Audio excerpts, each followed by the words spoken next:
વરસાદ કહેર મચાવી રહ્યો છે, ખાસ કરીને ખેડામાં રાજ્યમાં સાર્વત્રિક વરસાદ થઈ રહ્યો છે, પરંતુ સાર્વત્રિક વરસાદની વચ્ચે જે જુદી જુદી તસવીરો સામે આવી છે ચોંકાવનારી છે।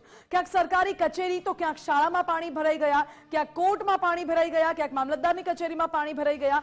સૌથી ભયાનક દ્રશ્યો ખેડાથી સામે આવ્યા છે, પરંતુ રાજ્યભરની તસવીરો પહેલા આપને દેખાડી દઈએ કે જ્યાં જુદી જુદી સરકારી કચેરીઓમાં અને શાળામાં પાણી ભરાઈ ગયા છે। पहला दृश्य महुधाना खेड़ाना જોઈ રહ્યા છો, જ્યાં સરકારી કચેરીમાં પાણી ભરાઈ ગયા। તમામ જો દસ્તાવેજ છે એને પણ એ લોકોએ સુરક્ષિત સ્થળે ખસેડ્યા હતા। ખેડાના મહુધાની જે મામલતદાર કચેરી છે ત્યાં પાણી ભરાઈ ગયા, સાથે જ મહુધા કોર્ટ, તાલુકા પંચાયતની ઓફિસ, મામલતદાર કચેરીમાં પાણી ભરાઈ ગયા। બીજા દ્રશ્ય આપણે દેખાડવા છે એ અમદાવાદના છે, બોપલ ઘુમા વિસ્તારના, જ્યાં આરોગ્ય કેન્દ્ર આખું પાણીમાં ગરકાવ થઈ ગયું છે। લોકો બીમાર પડે તો સારવાર લેવા માટે આરોગ્ય કેન્દ્ર જાય, પરંતુ અહીં તો આરોગ્ય કેન્દ્રમાં આવીને લોકો વધારે બીમાર પડે એવો ઘાટ સર્જાયો છે, કારણ કે આરોગ્ય કેન્દ્રમાં પાણી ભરાઈ ગયા છે। રોગચાળો ફાટી નીકળવાનો ભય છે। વરસાદ બંધ થઈ ગયો, કલાકો વીતી ગયા, છતાં પણ હજુ વરસાદી પાણી ઓસર્યા નથી। આવી સ્થિતિ છે અમદાવાદના બોપલ વિસ્તારની।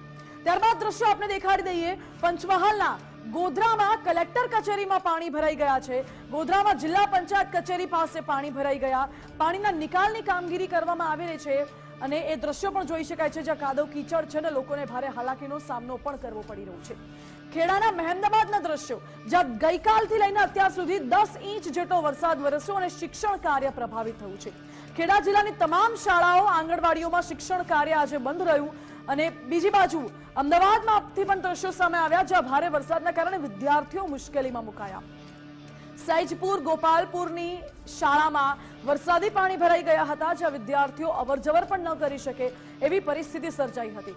સામાન્ય રીતે જ્યારે આ પ્રકારે પરિસ્થિતિ સર્જાતી હોય છે, લોકો એ આશા રાખીને બેઠા હોય, લોકો રોષ વ્યક્ત કરે તંત્ર સામે કે અધિકારીઓ કશું કરશે, પરંતુ અહીં અધિકારીઓ શું કરે? અહીં તો પોતે સરકારી કચેરીઓ છે ત્યાં જ પાણી ભરાઈ ગયા છે અને અધિકારીઓ પોતે જ પાણીમાં બેસી ગયા હોય તેવો ઘાટ અહીં સર્જાયો છે। તો પછી લોકોની સુખાકારી માટે કે લોકોની સુવિધા માટે શું કરી લેવાના છે અધિકારીઓ?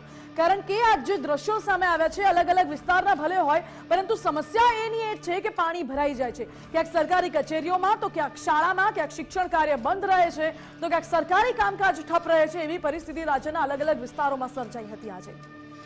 અને આ વચ્ચે ખેડાથી જે દ્રશ્યો સામે આવ્યા છે એ વધારે ચોંકાવનારા એટલા માટે છે કારણ કે ભારે વરસાદના કારણે મહુધાની કચેરીઓમાં પાણી ભરાઈ ગયા, મહુધા કોર્ટમાં પાણી ભરાઈ ગયા, તાલુકા પંચાયત, મામલતદાર કચેરીમાં પણ પાણી ભરાઈ ગયા અને સર્વત્ર પાણી જ પાણી જોવા મળી રહ્યું છે।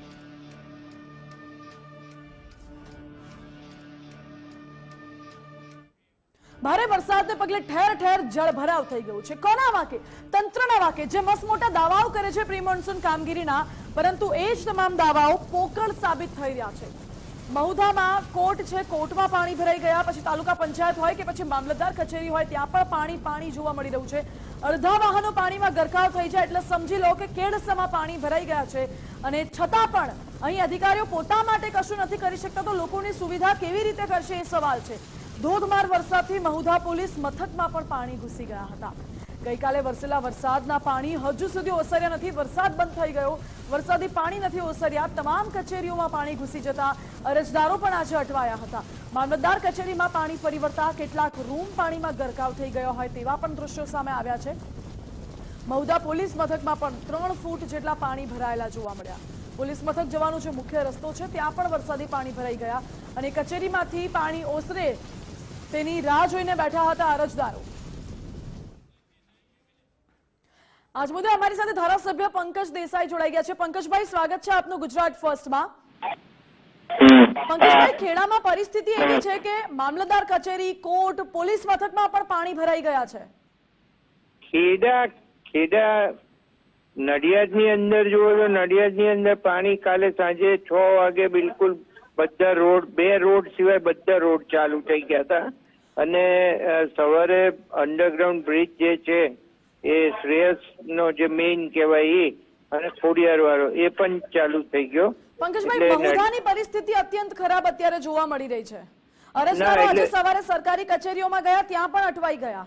એટલે મહુધાની મને નથી જાણ, કારણ કે હું નડિયાદ મત વિસ્તારમાં છું, પણ ત્યાં સંજયભાઈ છે એટલે એનો ફોનો લેતો તો વધારે ખબર પડશે. જી બિલકુલ, ફોનો તો લઈશું, પરંતુ ઠેર ઠેર પરિસ્થિતિ ઠેરની ઠેર છે. આપણે નડિયાદની વાત કરી, નડિયાદથી પણ અમારી પાસે સમાચાર છે કે ત્યાં પણ વરસાદી પાણી ભરાઈ જાય છે, રસ્તા પર લોકોને નડિયાદમાં હાલાકી પડે કોઈ છે. જગ્યાએ પાણી નથી અત્યારે, ફક્ત મારો જે સંતરામ રોડ છે એની ઉપર જ પાણી છે, બીજા કોઈ રોડ ઉપર નડિયાદમાં પાણી નથી. જી, નડિયાદમાં પાણી ધીરે ધીરે ઓસરી રહ્યા છે, પરંતુ લોકોની હાલાકીનું શું, પંકજભાઈ? કાલે 6 વાગે તમે 10 ઇંચ વરસાદ પડ્યો હોય તો તમે સમજી શકો છો કે સવારના 6 વાગ્યાથી સાંજના 6 વાગ્યા સુધીમાં 10 ઇંચ વરસાદ હોય તો કેવી પરિસ્થિતિ હોય તો તમે સમજી શકો છો. અને પછી 6 વાગે જયારે એક પણ રોડ ઉપર પાણી નહોતું, ફક્ત મેં કહ્યું સંતરામ રોડ અને એક આઈસ ફેક્ટરી વાળો રોડ, આ 2 રોડ સિવાય ક્યાંય પાણી નહોતું. ઓકે પંકજભાઈ, આપનો આભાર અમારી સાથે જોડાવા માટે. Thank you. તો ખેડામાં પાણી ભરાઈ ગયા છે, લોકોને પારાવાર મુશ્કેલીનો સામનો કરવો પડી રહ્યો છે. પછી નડિયાદ વિસ્તાર હોય કે પછી મહુધા હોય, રસ્તા પર પાણી ભરાઈ જાય, લોકોને, વાહન ચાલકોને અવરજવરમાં મુશ્કેલી પડે. અને આ બાબતે જ્યારે રજૂઆત કરવા જાય છે તો લોકોને કશું સરખો જવાબ પણ નથી મળતો, તેવા પણ આરોપો લોકો કરી રહ્યા છે. ખેડા જિલ્લામાં પડેલા સાર્વત્રિક ભારે વરસાદના પગલે ઠેર ઠેર પાણી જોવા મળી રહ્યું છે. ત્યારે વાત કરીએ મહુધાની. મહુધામાં પણ ગઈકાલથી આજે ખૂબ જ ભારે વરસાદ થયો હતો. 5 ઇંચથી વધુ વરસાદ થતાં અહીં પણ જળબંબાકારની પરિસ્થિતિ જોવા મળે છે.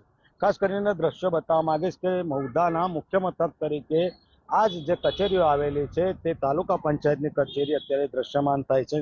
આ તાલુકા પંચાયતમાં તમામ જે 42 ગામના લોકો છે તે અહીંયા ગાડી પોતાના સરકારી કામકાજ અર્થે આવે છે. બાજુમાં જ જે છે તે સરકારી હોસ્પિટલનું ખાતમુહૂર્ત થોડા દિવસ પહેલા જ થયું હતું, પરંતુ ત્યાં પણ પાણી અત્યારે દેખવા મળી રહ્યું છે. દ્રશ્યો ફરીથી બતાવવા માંગીશ કે આ એ જ તાલુકા પંચાયતની કચેરી છે જ્યાં આગળ તમામ જે ગ્રામજનો છે તે પોતાના રોજિંદા કામ માટે આવતા હોય છે, પરંતુ પાણીમાં ગરકાવ થયેલી કચેરીમાં તે લોકો ગોઠણસમા પાણીમાં જવા માટે મજબૂર બન્યા છે. અત્યારે કહી શકાય કે મહુધાની અંદર તમામ જે સરકારી કચેરીઓ છે તે પાણીમાં ગરકાવ થયો છે, જેને લઈને અહીં આવનારા જે અરજદારો છે તેમને પણ ભારે હાલાકીનો સામનો કરવો પડી રહ્યો છે. સંદીપ રાજપૂત સાથે ગુજરાત પર મહુધા. આ મહુધાના દ્રશ્યો આપણે જોયા. હવે મહેમદાબાદના દ્રશ્યો પણ આપને દેખાડવા છે, જ્યાં 10 ઇંચ વરસાદથી શિક્ષણ કાર્ય પ્રભાવિત થયું હતું. ગ્રામ્ય વિસ્તારની શાળાઓમાં એટલા વરસાદી પાણી ભરાઈ ગયા કે શાળા અને આંગણવાડીમાં શિક્ષણ કાર્ય આજે બંધ રાખવાની ફરજ પડી. ખેડા જિલ્લાની તમામ શાળા આંગણવાડીઓમાં શિક્ષણ કાર્ય આજે બંધ રહ્યું. દેવકી વણસોલ પ્રાથમિક શાળામાં પણ પાણી જ પાણી જોવા મળી રહ્યું છે અને વિદ્યાર્થીઓના ભણતરને અહીં ભારે અસર પડી રહી છે.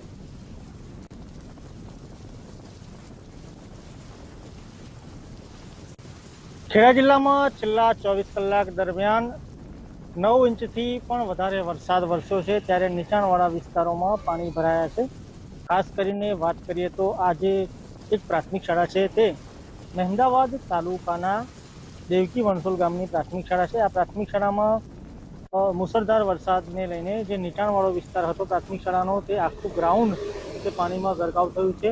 આ બાજુ પ્રાથમિક શાળા માટે બાળકો માટે બનાવવામાં આવતું રસોડું, જે રસોડામાં પણ પાણી ભરાયા છે. ખાસ કરીને વાત કરીએ તો આજે સરકારી વહીવટીતંત્ર દ્વારા પ્રાથમિક શાળાઓમાં, સ્કૂલોમાં રજા આપવામાં આવી છે, પરંતુ ક્યાંક ને ક્યાંક વાત કરવામાં આવે તો જે 9 ઇંચથી વધારે વરસાદ વરસ્યો છે, જેને લઈને જે નીચાણવાળા વિસ્તારો હતા તે સમગ્ર પાણીમાં ગરકાવ થયા છે. ખાસ કરીને હાલ આ પરિસ્થિતિ મહેમદાવાદ તાલુકાના કેટલાય ગામડાઓમાં છે, જે હજુ સુધી ધીરીધારે વરસાદ વરસી રહ્યો છે.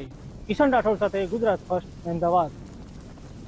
ખેડામાં સાર્વત્રિક વરસાદના દ્રશ્યો તો જોયા. વધુ જાણકારી સાથે જોડાઈ ગયા છે સંવાદદાતા સંદીપ રાજપૂત.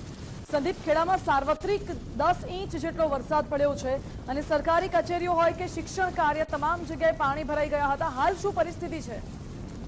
ચોક્કસથી કહી શકાય કે હાલ જો પરિસ્થિતિની વાત કરવા હોય તો તંત્રએ રાહતનો શ્વાસ લીધો હોય તે રીતના 2 કલાકથી વરસાદે વિરામ લીધો છે અને તેના જ કારણે તંત્રએ રાહતનો શ્વાસ લીધો છે. સમગ્ર મામલે વાત કરવામાં આવે તો 2 દિવસથી જે ધીમી ધારે શરૂ થયેલો વરસાદ ગઈકાલે પૂરજોશમાં, એટલે કે મેઘરાજાએ પૂરેપૂરી મહેર કરતા જ તમામ જગ્યાએ જળબંબાકારની પરિસ્થિતિ ઊભી થઈ હતી. ખાસ કરીને જો વાત કરવામાં આવે તો રાજ્યમાં સૌથી વધારે વરસાદ ખેડા જિલ્લામાં ખાબકતો હતો. એવરેજ 6 ઇંચ જેટલો વરસાદ ખેડા જિલ્લામાં ખાબક્યો હતો, જેમાં સૌથી વધુ વરસાદ નડિયાદ અને તે બાદ મહેમદાવાદ અને મહુધામાં વરસાદ વરસ્યો હતો. તેને કારણે કહી શકાય કે નડિયાદ મહેમદાવાદ મૌધામાં ખાલી જીવન પ્રભાવિત થયું હતું ને તેમાં ખાસ કરીને વાત કરવામાં આવે તો મૌધા જેને સુવિધા પથ કહેવામાં આવતો હતો તે સુવિધા પથ ક્યાંક ને ક્યાંક અસુવિધા સમાન બન્યો હતો, કારણ કે જે તાલુકા પંચાયત છે, મામલતદાર કચેરી છે, પોલીસ મથક છે, કોર્ટ છે, સરકારી અનાજનું જે ગોડાઉન છે, સાથે સાથે અન્ય જે સરકારી કચેરી આવે છે, તમામ પાણીમાં ગરકાવ થઈ ગઈ હતી ને સામાન્ય માણસની જેમ જે કહી શકાય કે જે પોતાના ઘરમાં ઘરવખરી એક જગ્યાએથી બીજે વખત લઈ જતા હોય તે જ રીતના એ ઘરવખરીની જેમ તમામ જે કચેરીનો જે સામાન હતો, ફાઇલો હતી, તેને પણ બીજે તબદીલ કરવાનો ફરજ પડી હતી ને કચેરી પણ જે કહી શકાય કામચલાઉ રીતના અન્ય જગ્યાએ ખસેડવામાં આવી હતી. અહીં આવતા જે અરજદારો છે તેમને ભારે હાલાકીનો સામનો કરવો પડી રહ્યો હતો. બીજી તરફ મહેમદાવાદની વાત કરવામાં આવે તો મોટાભાગની શાળાઓ પાણીમાં ગરકાવ થઈ ગઈ હતી ને જે રસ્તા છે તે પણ મોટાભાગે ઓવરટોપિંગના કારણે બંધ કરવામાં આવ્યા હતા. ગઈકાલની જો વાત કરવામાં આવે તો જિલ્લા પ્રશાસન દ્વારા 7 તાલુકાના 20 જેટલા કહી શકાય રસ્તાઓ બંધ કરવામાં આવ્યા છે, જેમાં સૌથી વધુ મૌધા તાલુકાના 5 રસ્તા બંધ કરવામાં આવ્યા હતા, મહેમદાવાદના 3 અને ઠાસરાના 2 રસ્તા બંધ કરવામાં આવ્યા. ઠાસરામાં વહેતી જે શેડી નદી છે તે પણ ગાંડીતુર બની હોય તેવા દ્રશ્યો સર્જાતા મોટાભાગના જે નીચાણવાળા ગામો છે તેની અંદર પાણી ફરી વળ્યા હતા. મહેમદાવાદની વાત્રકની વાત કરવામાં વાત્રક નદી એ પણ પૂરજોશમાં વહેતી થતા નીચાણવાળા વિસ્તારમાં પાણી ભરાયા હતા. મૌધામાં ખાસ કરીને વાત કરવામાં આવે કે જે તંત્રનું ઊણું આયોજન એટલે કે જે ઘાસની સફાઈ અને જે પ્રી મોન્સૂન પ્લાનિંગ કરવાની હતી તે ક્યાંક ને ક્યાંક કાર્યવાહી ન કરવાને કારણે જ મૌધામાં જળબંબાકારની પરિસ્થિતિ રચાઈ હતી.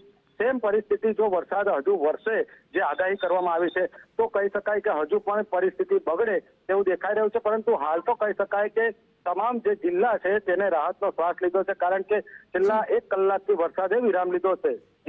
જી સંદીપ, આભાર આપનો. એટલે છેલ્લા 1 કલાકથી વરસાદે વિરામ લીધો છે અને હવે તંત્રે રાહતનો શ્વાસ લીધો છે, પરંતુ હજુ વરસાદનું પાણી નથી ઓસર્યા. તો આ સાથે જ સીધું સેટમાં અત્યારે બસ આટલું જ. વધુ સમાચાર માટે આપ જોતા રહો ગુજરાત ફર્સ્ટ.